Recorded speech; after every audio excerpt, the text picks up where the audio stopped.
ආසනේ ඉන්නවා මාලිමාවට ඡන්දෙ දුන්නා මේ අපිට ඡන්දෙ දුන්නා නෙමෙයි. බීඩි කර්මාන්තේ අපේ ආසනේ බොහොම හොඳට කෙරෙනවා. මම එක ව්‍යාපාරිකයෙක් යාගේ වේදනාව ඉලක්කම් වලින් ගෙනල්ලා දුන්නු සිද්ධියක් ගැන කියන්න යන්නේ. මේ ව්‍යාපාරිකයා මාසයකට බීඩි 65000ක් නිෂ්පාදනය කරනවා. පොඩි ගාණක් නෙවෙයි 65000ක්. බීඩි 65000ක් නිෂ්පාදනය කරන කෙනෙකුට මාසයේ අවසානයේදී ලැබෙන ලාභය කොයිතරම්ද කියන එක වැදගත් නේ අපි දැනගන්න එක. රටේ මිනිස්සුන්ට මේ බදු පිළිබඳව කතා කරද්දී මෙන්න ආයේ ගාණ ඉලක්කම් ටික ඉවලා තියෙනවා. පළවෙනි එක තමයි කොළවලට යනවා 1,98,000ක්. ඊට අමතරව දුම්කොළ වලට යනවා 50375ක්. බීඩි ඔතන්නන් සඳහා කුලිය යනවා 1,17,000ක්. ලේබල් ගසන්නන් සඳහා කුලිය යනවා 9,750ක්. බණ්ඩල් කරන අයට යනවා 2,440ක්.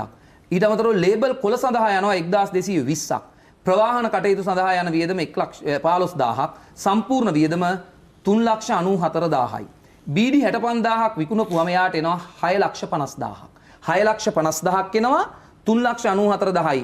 වියදම එයාට ඉතුරු වෙනවා 2,55,000ක්. 2,55,000ක් ඉතුරු වෙනවා බීඩි 65,000ක් අතව මරුණි. හැබැයි බීඩි එකට රුපියල් 3ක් ගහනවා. බද්ද. බීඩි එකට රුපියල් 3ක් බද්ද ගහපු ගමන් මේ 2,54,000න් 1,95,000ක් බද්ද ලෙස යනවා. 2,55,000න් 1,95,000ක් බද්ද ලෙස ගියාම ඉතුරු වෙන්නේ 60,000යි. මේ සමස්ත වැඩේම ඉවර වෙද්දී මේ ව්‍යාපාරිකයට රුපියල් 60,000ක් මාසෙට ලැබෙනවා. ආණ්ඩුවට බද්ද ලෙස 1,95,000ක් ගෙවනවා. පාරබෝකන එකතු කරන එන්න විදියක් නැහැ. ඒක තමයි මම ඔබට කිව්වේ. නෑ මම කීව තේරුන්නේ නැද්ද? එයාට අන්තිමට මේ බීඩි 65,000 නිෂ්පාදනය කරලා ඉවර වුණාට පස්සේ අන්තිමට තමන්ගේ ගෙදරට ගෙනියන්න හම්බ වෙන්නේ එයාට ගෙනියන්න හම්බ වෙන්නේ රුපියල් 60,000යි. ඒ කොහොමද? ඒත් මේ ඉලක්කම් ටික මම මේ කිව්වේ ඒකනේ. නේද? ඔය ඔබතුමා කියනවනේ දැන් රුපියල් 3ක් ආණ්ඩුව බද්දක් ගහනවනේ. ඒ රුපියල් 3 ව්‍යාපාරිකයා පාරිභෝගිකයා පිටනේ පටවන්නේ. ඒ බීඩිය මිල වැඩි වෙනවා කියලා කියන්නේ. බීඩිය මිල වැඩි වෙනවනේ. නෑ බීඩිය මම කියන්නේ මේක වෙන්නේ මෙහෙමනේ රුපියල් 10ට තමයි එයා බීඩිය විකුණන්නේ. වික්කට පස්සේ බීඩි වලට සුරාබදු එකේ රුපියල් 3 ගන්න ගන්නවා එයාගෙන්. එයාගෙන් ගන්නේ. වික්කට පස්සේ ගන්නවා කියලා කියන්නේ. එයාගෙන් ගන්න. එයාට ඇවිල්ලා මේ ගහන දාන්නේ කෙලින්ම. ඒක රුපියල් 13 නෙවෙයි.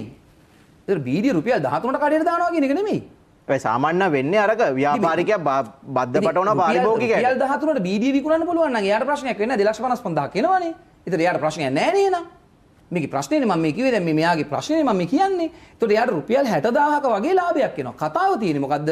අන්තිමට ගෙදරට 60,000ක් ලැබෙද්දී රජයට එයා 1,95,000 බදු ගෙවනවා. මගේ කතාවට මම එන්නේ මේ අපිට ඡන්දෙ දුන්නු ඔබට ඔක ෂුවර් නේ? ඔය ඉලක්ක නෑ ඉලක්කම් දෙන්න මං අහන්නේ. ඔය ටැක්ස් කරන විදිය ෂුවර් නේ? රුපියල් 3ක බද්දක්. එතන 3 බද්ද ගන්නේ මේ ෆයිනල් ප්‍රොඩක්ට් එකේ. නිෂ්පාදනයට බද්දක්. ඒගොල්ලෝ ඒක බලනවා. ඊට පස්සේ ඒගොල්ලෝ ඒක බලනවා. ඒක නැත්තම් එහෙම ව්‍යාපාරිකයගෙන් තමයි අය කරන්නේ. ව්‍යාපාරිකයන් අය කරන්නේ මේක. හරිද? ඉතින් එයාගේ ප්‍රශ්නේ මොකද්ද දන්නවද? මේ අපි කියවේ දැන් අර රාජ්‍ය ආදායමනේ අපි කතා කරන්නේ. එයා මුළු නිෂ්පාදකයන් අය කරගන්න. නිෂ්පාදකයාගෙන් මේ මුළු වැඩේම කරලා යාම තව මේක ඉවලා තියෙන ලස්සන කතාවක් තියෙනවා. මේ වැඩේට දායක කරගන්න 37 දෙනෙක් එයාට ඕනේ කරනවා මේ වැඩේ මුළු වැඩේ දුවන්නේ 37 දෙනෙක් එක්ක. මිනිස්සු 37 දෙනෙක් මෙහෙයවමින් මාසේ අවසානයේදී රුපියල් 60,000ක් නම් මෙයාට ලැබෙන්නේ. මේ ව්‍යාපාරිකයා 1,95,000ක් බදු ගෙවනවා නම් මේ ප්‍රශ්නේ ගැන කතා කල්පනා කරන්නකෝ. ඉලක්කප්පට එහෙම වුණා කියන්නකෝ. එතකොට මෙයාට ලැබෙන ආදායමට වඩා වැඩි ආදායමක් ආණ්ඩුවට දෙනවා. ප්‍රශ්නේ කොහෙද? එයා තනි වාක්‍යකින් කිව්වොත් ආණ්ඩුවට සල්ලි හොයලා දෙන්න මම ව්‍යාපාරයක් කරනවා. ආණ්ඩුව මේ සල්ලි අරගෙන යා කියපු ටික මම මේ කියන්නේ. ආණ්ඩුව මේ සල්ලි අරගෙන ආණ්ඩුවේ මුදල් ඇමති පාර්ලිමේන්තුවට ඇවිල්ලා කියනවා තහඩුවක් ගියත් ලක්ෂ 10ක් දෙනවා.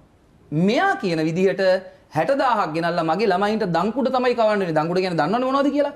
බත් එක්ක කාලේ ඉවර වුණාට පස්සේ අඩිය අල්ලන ටිකට කියන්නේ දංකුඩ. එයා කියනවා සමහර දවස්වලට එයාගේ ළමයාට දංකුඩ දෙන්න වෙන වෙලාවල් තියෙනවා කියලා. රාජ්‍ය ආදායම වැඩි වෙන්න ඕනේ තමයි.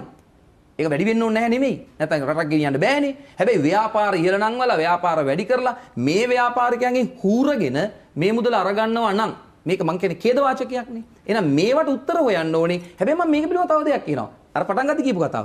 නිශ්චිත ප්‍රතිපත්තියක ඉන්න බැරි එක. මම නැවත කතාව ඉවර කරන්න මට දෙන්න. මේ ආණ්ඩුව ලංකාවේ බිහි වෙච්ච සියලුම දක්ෂිණාංශික ආණ්ඩු වලට වඩා ඉතාම ලස්සනට ඉතාම මානුෂීය නොවන අන්දමට රජයේ රටේ මිනිසුන්ගේ සල්ලි ටික බදු ලෙස අරගෙන ඉන්නවා.